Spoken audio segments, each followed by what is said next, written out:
Hey guys, have you ever moved houses? Maybe you moved from an apartment into a standalone house, or maybe you moved from a house into an apartment building. Whether you move from, just a block away and you can still see your house every day and you can still go to the same school, or whether you've moved all the way across the world and have different languages to learn, moving is hard. We're going to read a story today about a little boy who moved all the way across the world, and we're going to learn about what that felt like for him. This book is called Mustafa by Marie-Louise. Mustafa and his family traveled a very, very long way to get to their new country. Some nights Mustafa dreams about the country he used to live in, dreams full of smoke and fire and loud noises. He wakes up. "Where am I?" he asks. "You're here," says his mama. She hugs him tightly. They go out and look at the moon and the stars. "Is that the same moon as in our old country?" asks Mustafa. "Yes," answers his mama, "the very same moon." Only then can Mustafa go back to bed. Fire and smoke and loud noises, those sound very scary. Mustafa looks down at the park. It is so green. In his country, the trees were gray with dust and dry as sticks. He sees birds hiding in the trees, red birds, bluebirds, yellow birds. He sees two small animals jumping from branch to branch. Their bushy tails wave and curl in the air. They chatter like monkeys.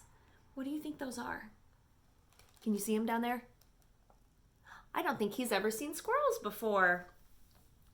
"Do you want to play in the park?" asks his mother. "Yes," says Mustafa, and he runs downstairs. Mustafa walks under the trees. The air smells green and cool. He sees flowers shaped like his grandmother's pink teacups. He sees flowers that look like dragon tongues. He finds two treasures, a white snail shell and a yellow heart-shaped leaf.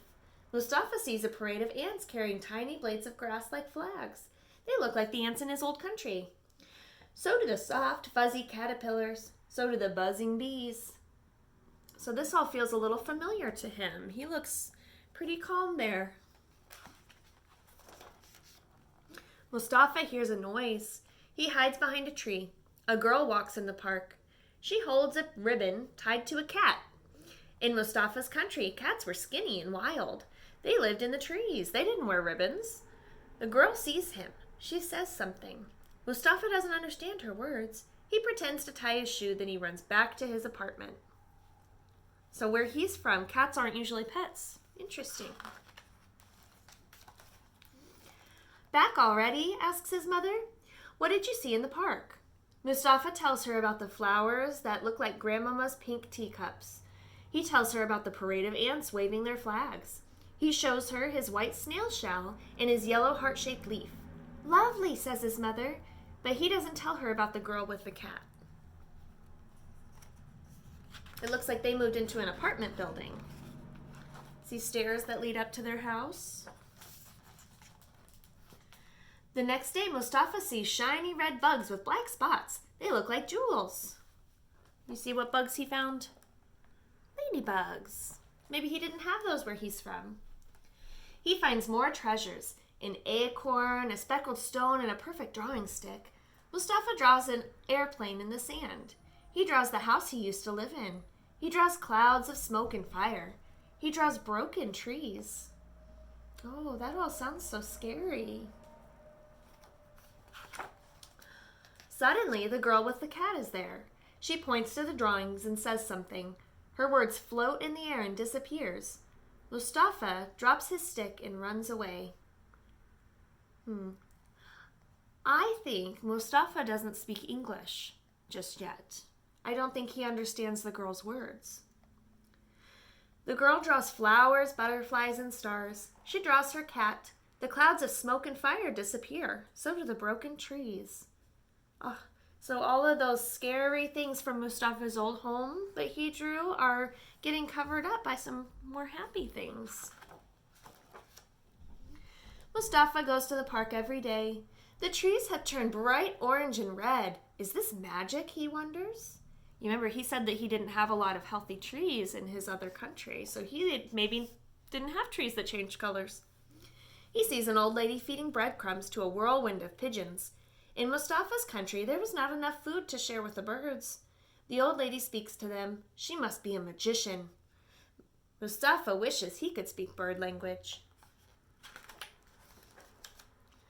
Mustafa sees a small vampire chasing a fairy, a fox, and a rabbit. They're screaming and laughing. Mustafa waves to them. They don't see him. They disappear into the trees. I don't think he knows that it's any special day where we wear costumes and go trick-or-treating. Maybe he didn't celebrate that in his other country. Mustafa hears music. It winds its way through the trees like a river. A man is playing a red accordion. Mustafa knows this tune. His Uncle Amir played it all the time. Everyone smiles and waves and claps their hands. A dog barks and birds sing. Mustafa whistles along with the music, but nobody notices him.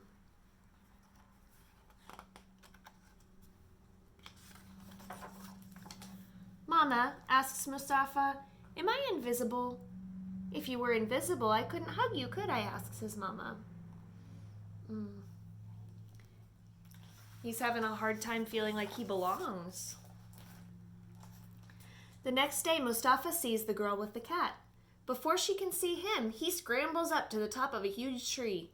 Now he really is invisible. But the girl with the cat finds him. She makes a sign with her hands.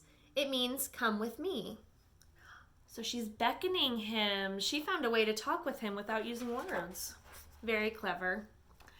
He follows the girl to the pond filled with dark water. The girl points. 3 fat orange fish are swimming in circles. The girl takes some yellow grains out of her pocket and throws them into the water. The fish rush to the surface to eat. They make funny fish faces. Mustafa laughs. So does the girl.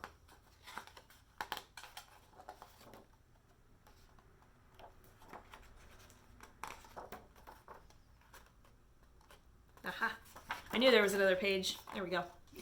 The girl leads Mustafa to another park where there are swings, and she ties her cat to a tree. She sits on a swing.